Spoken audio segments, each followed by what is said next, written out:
वाला था। ग़ज़वा तबूक कौन नहीं जानता। मदीने से तकरीबन 1200 किलोमीटर की दूरी पर एक मकाम है तबूक, जहां ग़ज़वा हुआ था जिसमें अल्लाह के रसूल भी शरीक थे। 1200 किलोमीटर। जर्जी साहब तो लखनऊ से कटिहार आए, 885-900 किलोमीटर का सफर। आप यहां से बंबई जाएं, कटिहार से बंबई, तो ये तकरीबन पड़ता है 1100-1200 किलोमीटर। मेरे भाइयों, इतना लंबा सफर, और ट्रेनों का सफर नहीं था। ट्रेन नहीं थी, हवाई जहाज नहीं थे, हेलीकॉप्टर नहीं था। गौर करो, मदीना से सहाबा को जाना था और तबूक पहुंचना था। 1200 किलोमीटर का सफर था। रास्ते भी ऐसे नहीं थे जैसे आज बने हुए हैं। जंगलों में भी लाइटें नहीं, गुजर जंगलों से होकर होना था। सवारियों के लिए घोड़े और ऊंट के अलावा कोई और दूसरा रास्ता नहीं था। अल्लाह के नबी जनाबे मोहम्मद रसूलुल्लाह ऐलान करते हैं कि तबूक के लिए निकलना है। सारे सहाबा हामी भर देते हैं। अल्लाह के नबी सल्लल्लाहु अलैहि वसल्लम फरमाते हैं, यहां से कल तबूक के लिए जाना है, अपने घर से आज चंदा लेकर आओ। भाई, रास्ते के लिए कुछ खर्च चाहिए, खाना पीना सामान है, ज़ादे राह, कपड़ा लत्ता, तलवारें घोड़े सब चाहिए। जाओ, जिसके पास जो हैसियत हो वो लेकर आओ, जो जिसके पास हैसियत हो वो लेकर आओ। हजरत उमर फारूक आज हंस रहे हैं। और मेरे भाइयों, ये वाकया सुन लीजिए, उसके बाद आपको जहां जाना हो आप जा सकते हैं। मैं जानता हूं कि रात के हालांकि आप लोगों के यहाँ तो टाइम बहुत अच्छा मिल गया, फिर भी आप लोग ना बैठ पाए तो गलत बात होगी। मेरे भाइयों, तकलीफ तब होती है जब 2 बजे कोई टाइम देता है, 1:30 बजे। हालांकि उनकी भी मजबूरी है बेचारे, उनको भी अपना जलसा करना है, लेकिन ना तो टाइम 11:15 बजे हमको मिल गया था, तो टाइम ठीक है, लेकिन आप थोड़ा सा बैठ जाएं और इस वाक़े को जरूर सुन लें। मैं इसके बाद 1-2 वाक़यात और सुनाऊंगा, लेकिन ये वाक़े आप जरूर सुने जो मैं सुनाने जा रहा हूं आपको। हजरत उमर आज हंस रहे हैं और हंसते हुए कह रहे हैं, अल्लाह के रसूल ने आज ताउन मांगा है, तबूक जाना है, लेकर आओ जो कि जिसके पास हो। आज तो मैं इतना सदका दूंगा, अल्लाह की राह में इतना माल दूंगा कि आज मैं अबू बकर से नेकियों में आगे निकल जाऊंगा। देखिए, नेकियों में आगे निकलने का जज्बा देखिए कितना था। आज तो मैं अबू बकर से ज्यादा नेकियों में आगे निकल जाऊंगा, क्योंकि अबू बकर के पास ज्यादा माल नहीं है देने के लिए। आज मैं इतना माल दूंगा कि अबू बकर से नेकियों में आगे निकल जाऊंगा। सब लोग अपने घर से माल लाए, सारे सहाबा माल लाए, कोई ये लाया कोई वो लाया, जिसके पास जो था वो सब लाता गया। हजरत उमर फारूक अपने घर गए और अपने घर के माल को 2 पार्ट्स में डिवाइड किया, 2 हिस्सों में तकसीम किया, आधा आधा कर लिया, आधा घर छोड़ दिया और आधा अल्लाह के रसूल को दे दिया। लीजिए, मैं राह खुदा में सदका कर रहा हूं, अल्लाह की राह में ये माल दे रहा हूं। बहुत माल था हजरत उमर का, आधा घर पे छोड़ दिया, आधा लाए, बहुत था वो। 2 घोड़े थे तो 1 घोड़ा घर छोड़ दिया, 1 लाए। 2 ऊंट थे, 1 घर छोड़ दिया, 1 लाए। 2 कपड़ा था, 1 घर छोड़ दिया, 1 लाए। यानी जो भी घर में सामान था 2 हिस्सों में तकसीम कर दिया, आधा घर छोड़ दिया और आधा लाकर अल्लाह के नबी को दे दिया। और सोचिएगा, मदीने में जितने भी लोग हैं सहाबा, सबकी काश्त क्या है, बिजनेस क्या है, खजूरों की खेती, खजूर पककर तैयार। लेकिन किसी ने ये नहीं कहा कि अल्लाह के रसूल 1 हफ्ता डिले कर दीजिए, जिहाद के लिए ग़ज़वा में जाने के लिए 1 हफ्ता लेट कर दीजिए, कल हम खजूर काट के बाजार में बेचते हैं। पूरे साल का खर्चा इसी पर चलता है, पूरे साल का। आप लोग भी खेती बाड़ी करते हैं, किसान आदमी हैं, आप लोग भी तो पूरे साल का अपना देखते हैं ना कि क्या बोया है, क्या पूरे साल का आपका खर्चा इसी खेती पर चलता है। मेरे प्यारे साथियों, सहाबाए किराम ने ये नहीं कहा अय अल्लाह के रसूल एक हफ्ता बढ़ा दीजिए, हम खजूर को काट के बाजार में बेच दें, पूरे साल का तो खर्चा इसी पे चलता है। नहीं, आपने कहा कल निकलना है तो हाँ ठीक है निकलना है। खजूर कौन देखेगा? अल्लाह मालिक। बाग कौन देखेगा? अल्लाह मालिक। खजूरों की फसल पककर तैयार, लेकिन किसी ने ये नहीं कहा कि हम नहीं जाएंगे, सब जाने के लिए तैयार। माल लाओ, लाने लगे। हजरत उमर आधा माल ले आए। हजरत अबू बकर भी अपने घर गए और अबू बकर अपने घर में जाने के बाद अपने घर का सारा माल ले आए, दे दिया। अबू बकर का सारा माल इतना सा था और हजरत उमर फारूक का आधा माल हजरत अबू बकर के सारे माल से बहुत ज्यादा था। समझ रहे हैं ना? हजरत उमर का आधा माल अबू बकर के घर के सारे माल से बहुत ज्यादा था। हजरत उमर ने अपना माल देखा और अबू बकर का माल देखा, फिर मुस्कुराए कि आज तो मैं बहुत माल दिया हूं, अल्लाह के रसूल हमारी तारीफ करेंगे। लेकिन यहां उल्टा हो गया, उल्टा हो गया। अल्लाह के नबी ने पूछा, उमर माशाअल्लाह काफी माल लाए हो, फिर घर में क्या छोड़ा? घर में क्या छोड़ा? हजरत उमर फारूक कहते अल्लाह के रसूल, मैं अपने घर गया और अपने घर के माल को 2 हिस्सों में तकसीम कर दिया। आधा घर छोड़ दिया और आधा यहां ले आया। आधा घर में छोड़ दिया और आधा आपको दे दिया। अल्लाह के नबी ने फरमाया अल्लाह तुम्हारे माल को कबूल फरमाए और जो घर में तुम छोड़ के आए हो अल्लाह उसमें बरकत दे। अब आपने पूछा अबू बकर तुम क्या लाए हो? कहा अल्लाह के रसूल ये सामने रखा हुआ है। अच्छा, और घर क्या छोड़ा है? घर क्या छोड़ा है? तुम ये माल लाए हो तो घर पे कुछ छोड़ के आए हो कि नहीं? हमारे साथ तो जिहाद में जाओगे, घर पे क्या छोड़ा? हजरत अबू बकर सिद्दीक फरमाते हैं कि अल्लाह और उसके रसूल का नाम घर पे छोड़ दिया है बस। आए अल्लाह के रसूल, सिर्फ आपकी मोहब्बत घर में छोड़ के आया हूं, मेरे घर में कुछ नहीं है। एक गिलास था पानी पीने के लिए वो भी ले आया, एक प्याला था पानी पीने के लिए वो भी ले आया। मेरे घर में जो भी था मैं सब कुछ लाया, मैंने अपने घर में कुछ नहीं छोड़ा सिवाय अल्लाह के नाम के। मैंने आपकी मोहब्बत के अलावा घर में कुछ नहीं छोड़ा, सब ले आया घर में जो कुछ था। हजरत उमर फारूक रोने लगे कि मैं तो आधा छोड़ के आया हूं, अगरचे मेरा आधा माल भी बहुत ज्यादा है लेकिन आधा घर में छोड़ा तो हूं, लेकिन अबू बकर तो सब कुछ ले आए हो, घर में कुछ नहीं छोड़ा। तो चीख पड़े हजरत उमर, है अबू बकर सोचा था कि मैं आज नेकियों में आपसे आगे निकल जाऊंगा, लेकिन ये खाम ख्याली थी मेरी, ये गलत सोच थी मेरी। है अबू बकर मैं जिंदगी में कभी भी नेकियों में आपसे आगे नहीं निकल पाऊंगा। मैं तो अपने घर में आधा छोड़ के आया हूँ, आधा लाया हूँ, आप तो सारा का सारा ले आए।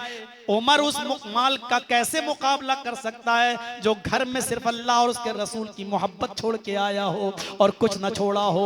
आप सब लाए, मैं आधा लाया, मेरा आधा आपके सबसे ज्यादा है, लेकिन आप तो सब लाए, मैं नेकियों में कभी आपसे ज्यादा नहीं निकल सकता। उसी दिन कहने लगे, अरे अबू बकर इधर आओ। अबू बकर को अकेले ले गए, कहा आज सौदा करो। कहा किस बात का सौदा? कहा इस बात का सौदा करो, आज मैं अपनी पूरी जिंदगी की इबादतें तुम्हें दे देता हूँ, पूरी जिंदगी की नेकियां तुम्हें दे देता हूँ। आए अबू बकर मेरी पूरी जिंदगी की नेकियां तुम ले लो, और अपनी पूरी जिंदगी की नहीं, सिर्फ एक रात की नेकी।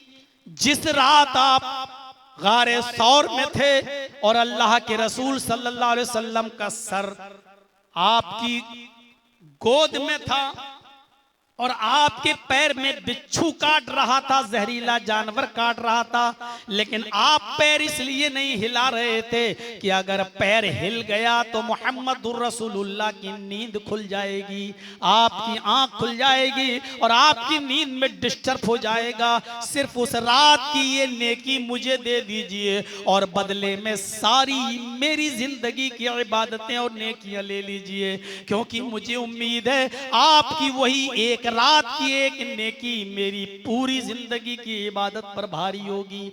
अबू बकर मुस्कुराते हैं, कहा आए उमर, क्या तुमने कुरान में ये नहीं पढ़ा, ला तज़िरु वाज़िरतुम विज़रा उख़रा, क़यामत के दिन कोई किसी का बोझ नहीं उठाएगा। तुम्हारी नेकियां तुम्हारे काम आएंगी और मेरी नेकियां मेरे काम आएंगी।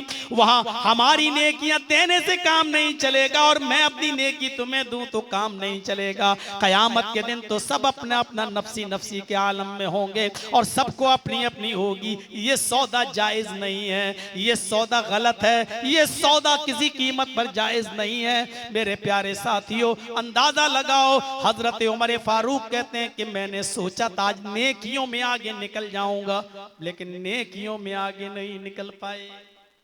कोशिश तो की थी बढ़ने की, सबकत करना चाहिए नेकियों में अच्छी नियत के साथ। हजरत उमर फारूक की नियत बुरी नहीं थी। आज मैं ज्यादा लाऊंगा अबू बकर से, इंशाअल्लाह आज मैं अबू बकर से ज्यादा नेकियों में आगे बढ़ जाऊंगा। देखा देखी नहीं कि अबू बकर कितना देते मैं उससे ज्यादा दूंगा, नहीं, ये अपना लाए वो अपना लाए, बुरा नहीं चाहते थे कोई किसी का। ये था नेकियों का जज्बा। यही ग़ज़वा तबूक का मौका था। और मुसलमानों सुनो, अल्लाह के नाम पर ये मस्जिद तामीर हो रही है, आप नहीं भी दोगे तब भी अल्लाह का घर है, अल्लाह तो इंतजाम करेगा। जरिया है हम और आप नहीं भी देंगे तब भी जिसके नाम पर बन रहा है उसका घर वो तो तैयार होकर रहेगा। बहुत आलीशान नहीं तो जैसा मस्जिद नबवी तो कैसी थी आपको मालूम? मस्जिद नबवी का हाल ये था कि खजूर के पत्तों का छत बना दिया था, खजूर के पत्ते डाल दिए थे ऊपर से। अल्लाह के नबी नमाज पढ़ा रहे हैं, अल्लाहु अकबर, क़िरात शुरू होती है, अल्हम्दुलिल्लाहि रब्बिल आलमीन अर्रहमानिर रहीम मालिकी यौमिद्दीन। हवा में तेजी आती है, गैरिल मग़दूबि अलैहिम वलद्दाल्लीन, हवा थोड़ी सी और तेज होती है। आपने मुख्तसर सी सूरत पढ़ाई, अल्लाहु अकबर कहकर रुकू में गए, हल्की हल्की बूंदा बांदी होने लगती है। समिअ अल्लाहु लिमन हमीदा का बूंदों में थोड़ा सा और इजाफा हो गया। अल्लाहु अकबर कहकर सजदे में गए। इतनी तेज हवा चली कि खजूर के पत्तों की छत उड़ गई और पानी के कतरे नीचे गिरने लगे। अल्लाह के नबी सजदे में चले गए, इधर पानी के कतरे जमीन के ऊपर गिरते, कच्ची जमीन से मिट्टी उड़ती और मोहम्मदुर रसूलुल्लाह के चेहरे पर लगती। आपने जब सलाम फेरा, अस्सलामु अलैकुम वरहमतुल्लाह, अस्सलामु अलैकुम वरहमतुल्लाह, फिर सहाबा किराम की तरफ चेहरा किया। वो चेहरा जो कभी चांद से ज्यादा चमकता था, वो चेहरा जिसको देखकर कभी हसन इब्ने साबित कहा करते थे, वह अहसन मिन कलम तरक़त ऐनी व अजमल मिन कलम तलिदिन निसाउ। आप इतने खूबसूरत हैं, इतने खूबसूरत हैं कि मेरी आंखों ने आपसे ज्यादा खूबसूरत किसी को देखा ही नहीं और दुनिया की किसी औरत ने आपसे ज्यादा हसीन बच्चा पैदा किया ही नहीं। वो इतना हसीन चेहरा कि जाबिर इब्ने सबुरा ने कहा कि जब मैं कभी चांद को देखता हूं, कभी आपको देखता हूं, तो ऐसा लगता है कि चांद को भी हुस्न मिला है तो वो आपके चेहरे से मिला है।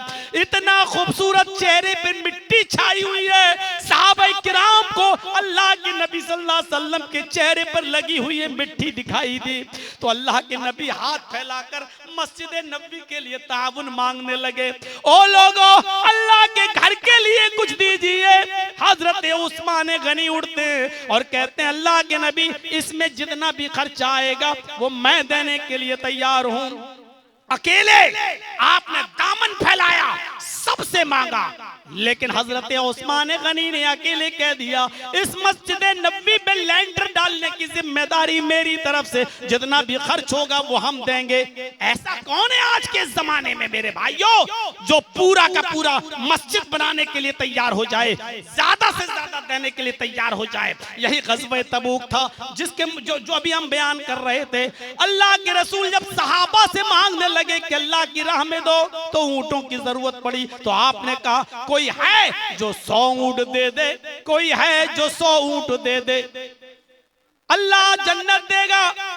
हजरत उस्मान उठते और कहते हैं कि अल्लाह के रसूल मैं 100 ऊंट दे रहा हूं। आपने कहा लोगों उस्मान 100 ऊंट दे चुके हैं, कोई और भी है जो 100 ऊंट दे दे। फिर उस्मान उठते हैं कहते हैं अल्लाह के नबी मैं 100 और देता हूं। आपने फरमाया लोगों उस्मान 200 ऊंट दे चुके, कोई और है जो 100 ऊंट दे दे। उस्मान तीसरी बार उठते हैं कि अल्लाह के नबी मैं 100 और देता हूं। आपने कहा उस्मान 300 दे चुके हो, अब आए उस्मान तुम्हें नहीं देना है, अब तुमसे नहीं कह रहा हूं, उस्मान के अलावा कोई और है जो 100 ऊंट दे। चौथी बार भी उस्मान उठे मैं 100 और दे रहा हूं। आपने कहा उस्मान तुमसे नहीं कह रहा हूं, उस्मान के अलावा कोई और है जो 100 ऊंट दे। पांचवी बार उस्मान गनी उठेगा 100 और दे रहा हूं। आपने छठी बार कहा, सातवीं बार भी कहा, तो सातवीं बार भी उस्मान गनी उठे, कहा अल्लाह के रसूल मैं ही दे रहा हूं।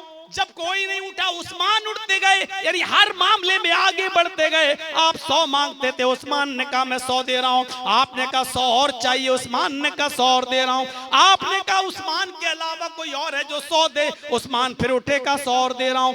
आप हर बार कहते थे उस्मान इतने दे चुके हैं, अब उस्मान से नहीं, उस्मान के अलावा कोई और हो तो दे, फिर उस्मान ही उठते थे। 7 मरतबा आपने ऐलान किया, बुखारी के अल्फाज 7 मरतबा उस्मान उठे, 700 ऊंट दे दिए।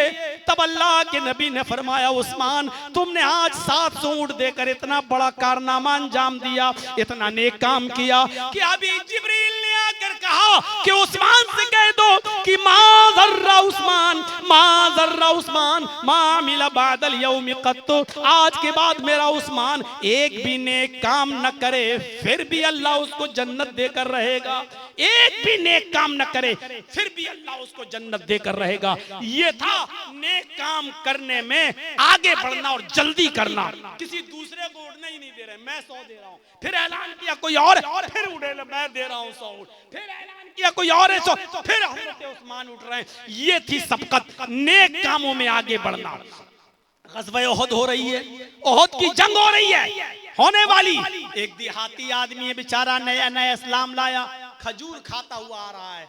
अरे अल्लाह के रसूल इस जंग में अगर लड़ूंगा तो क्या होगा? आपने कहा जिंदा बच गए तो गाजी, गर्दन कट गई तो शहीद। अल्लाह के रसूल अगर शहीद हो गया तो क्या मिलेगा?